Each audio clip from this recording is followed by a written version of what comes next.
Aux amoureux de la science, voulez avoir un enseignement, des mini-conférences préenregistrées, Dr Joseph Bangambe vous offre chaque semaine un enseignement préenregistré. Sur ce, abonnez-vous à notre chaîne YouTube et activez la cloche des notifications pour ne rien manquer.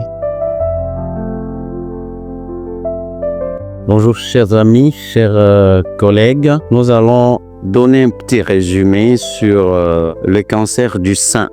Comme vous le savez, c'est un problème sérieux de santé publique dans notre pays parce que le cancer du sein tue et souvent ça tue les femmes en âge de procréer. En un mot, c'est quoi le cancer? Le cancer, c'est une maladie chronique caractérisée par la multiplication anarchique des cellules du sein. Et donc, ça constitue la première cause de mortalité dans d'autres pays des cancers gynécologiques chez les femmes. Et dans d'autres, c'est le cancer du col suivi par le cancer du sein. Et quels sont les facteurs de risque? Je crois que c'est ça qu'il faut retenir. Nous avons des facteurs liés au sexe, c'est plus le sexe féminin, mais il y a aussi quelques cas rares de cancer du sein chez les hommes. C'est l'âge, c'est un cancer qu'on retrouve généralement chez les femmes dont l'âge est au-delà de 50 ans, mais actuellement, on peut avoir le cancer du sein chez les jeunes femmes, surtout les femmes avec antécédents de cancer dans leur famille. Parmi les antécédents, vous avez aussi des maladies bénignes du sein.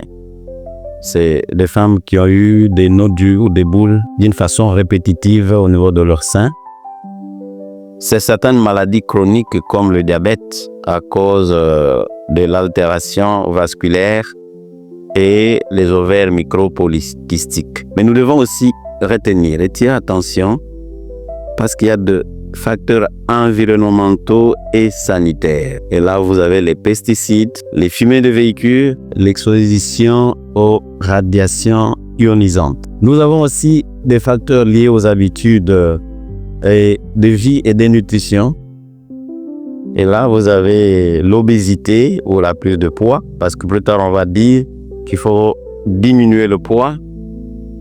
Le manque d'activité physique, nous devons faire un effort pour de temps en temps faire la marche. Vous avez les tabacs, nous avons l'alcool et les niveaux socio-économiques élevés. Les femmes avec un certain niveau, à cause des graisses et des protéines animales et des aliments gras qu'elles consomment. Vous avez aussi des facteurs liés à la reproduction. Et là, nous avons l'âge de la première grossesse, au-delà de 35 ans, ou les femmes qui n'ont pas accouché ou qui ont accouché très peu. Parce que toutes les études ont prouvé que la grossesse protège la femme contre le cancer du sein. Mais il faut noter également qu'il y a des femmes avec antécédents personnels du cancer du sein. C'est-à-dire, elle avait déjà fait le cancer au niveau, par exemple, du sein droit. Cette fois-là, c'est le sein gauche qui est concerné. Vous avez les femmes avec des facteurs génétiques, avec histoire familiale du cancer du sein. Là, vous avez les membres de famille de premier degré, la mère, la sœur. Les risques est augmenté de 2-3 fois. Le parent de premier degré et la prédisposition génétique au cancer du sein.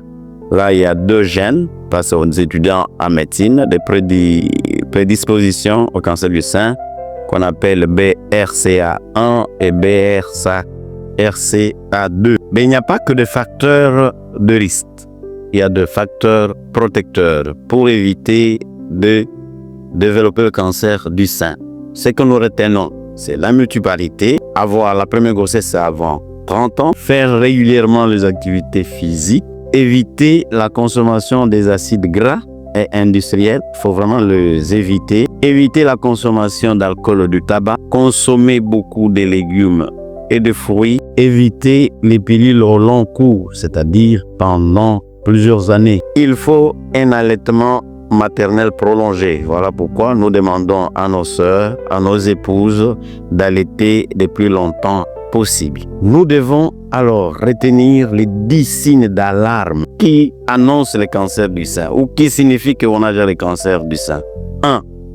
C'est la présence d'un nodule ou d'une boule au niveau du sein. C'est le premier signe. Le deuxième, la coloration en peau d'orange, le sein qui change de coloration. Le troisième signe, c'est la rétraction du mamelon. Le quatrième, c'est l'écoulement mamelonnaire. Vous avez un liquide rouge, noir, jaune ou bleu au niveau du mamelon. Ça devient suspect pour le cancer du sein. Vous avez l'augmentation ou la diminution du volume du sein. Il est vrai que les seins n'ont pas textuellement le même volume, mais vous remarquez brusquement qu'il y a un sein qui commence à augmenter de volume ou qui diminue de volume. Vous avez le sixième signe, c'est le changement de la coloration de la peau. D'un coup, le sein devient soit noirâtre ou rougeâtre. Le septième, c'est la présence d'une plaie qui ne se cicatrise pas au niveau du sein. Il y a une plaie qu'on appelle le bibon. Elle a pris les antibiotiques, elle a appliqué les poudres antibiotiques. Quelques mois, quelques temps après, ça revient. Le huitième, c'est une douleur inexpliquée au niveau du sein. Le neuvième, c'est la présence des ganglions, soit au niveau des aisselles, au niveau au-dessus ou en dessous de la clavicule, des clavicules, qu'on appelle les adénopathies. Et enfin, vous avez des abcès à répétition au niveau du sein. Comment prévenir le cancer du sein? 1. Vous avez la prévention primaire. C'est ce que nous faisons maintenant. C'est l'éducation à la santé pour le changement du comportement. Sur le facteur de risque. On a donné des facteurs de risque. Nous devons les éviter. C'est encourager l'allaitement maternel au moins 12 mois. C'est modérer la prise des pilules. C'est d'éviter de consommer les aliments gras, surtout les graisses animales. C'est encourager la consommation de fruits et de légumes. C'est d'éviter la consommation excessive d'alcool. C'est d'arrêter le tabac. C'est de lutter contre une alimentation exagérée, donc contre l'obésité. C'est de faire la marche. Et comme toujours prévention primaire, il faut faire le dépistage. Nous sommes dans la détection du cancer du sein, soit le dépistage précoce, soit par un diagnostic précoce, parce que le cancer en soi n'est pas une fatalité. Parmi les moyens de dépistage, vous avez l'autopalpation de 2 seins et au niveau de zones axillaires, susclaviculaires, sous-claviculaires, et souvent il est conseillé après le règle, c'est de se faire examiner régulièrement. Parmi ces moyens, il y a aussi un examen qu'on appelle en imagerie médicale la mammographie, qu'on doit faire chaque année à partir de 35 ans pour les femmes avec un risque élevé de cancer du sein, tous les 2 ans pour les femmes dont l'âge varie entre 40 et 59 ans, et tous les 3 ans lorsque l'âge est supérieur à 60 ans. Il est également conseillé de faire une échographie chez les femmes avec de gros seins, échographie mammaire. Et donc, il faut, comme on dit, en dehors du dépistage, il faut le diagnostic précoce. Pourquoi? C'est parce que lorsqu'on détecte la maladie à temps, on instaure une prise en charge correcte, on a une guérison à 100%. Je vous remercie.